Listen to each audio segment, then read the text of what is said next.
I want to talk to you about how wishful thinking and long-term customer loyalty can really create a risky blind spot. Imagine if you and your executive team have been working, long, hard hours and investing money in research to develop a complementary product service line for your customers, and you're excited about it. And your new offering seems to have the potential to expand your customer base and increase your own profitability and solidify your company's position as an industry leader. It sounds so exciting. We've seen a few companies go through this recently. And we've noticed some of the things that happen, and particularly in periods when cash is tight and there's periods of uncertainty around you. There's a point when the business owners conclude that it must be successful. I mean, think about it. That really makes sense. When you have a great deal riding on a product or a service, you get to the point where it better work. But your hopes for the success of a new product and the need for everything to work out can kind of lead to blind spots. Ironically, we're seeing more wishful thinking than we've seen in a while.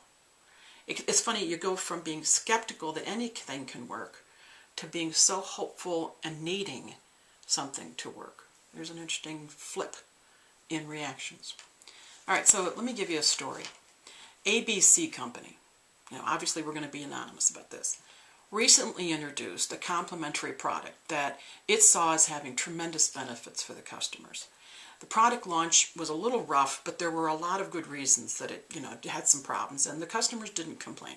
The folks in this business are highly skilled, they are hardworking and personable, and they have impeccable reputations.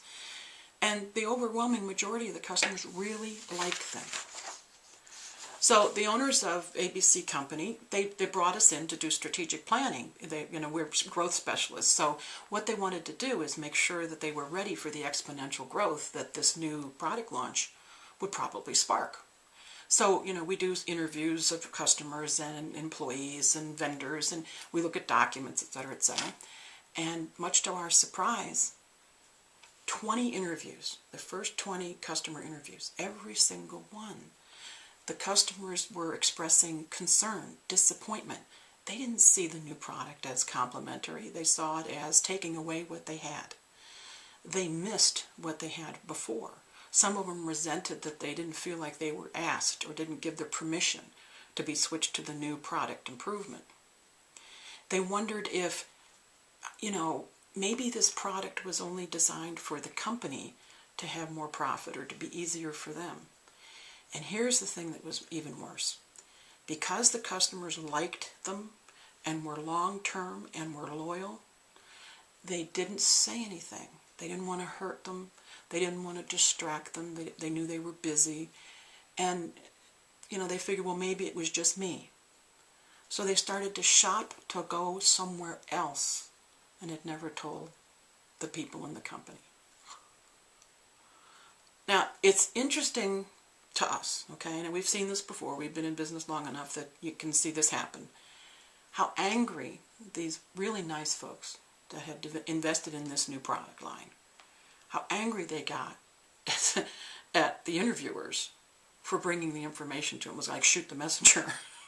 There's no incentive for somebody to find that kind of thing. So we did more interviews to see if we just accidentally or inadvertently or whatever, had the 20 wrong people. But the statistical sample was fine. But it just was beyond their comprehension that customers would actually consider changing vendors at that point, and without telling ABC that something was wrong. The folks that ABC were just angry about everything. It wasn't just the survey, but they found themselves going, we have a long-term connection and people really like us. And it was creating a blind spot. Now, let me give you an analogy. Think about a family. Imagine if you had an elderly aunt and she decided to get her hair colored and she's going to spend money on all kinds of plastic surgery so she could feel younger and happier. And you don't think it's a good idea for her to waste her time and her money. Do you actually say something? Now be honest with yourself. You don't want to upset her, And it's her decision after all. And you're just one person. So you decide if it, really isn't worth your risk for you to speak up.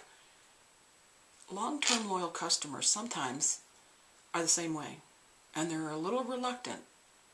They're kind of like a reluctant niece or nephew.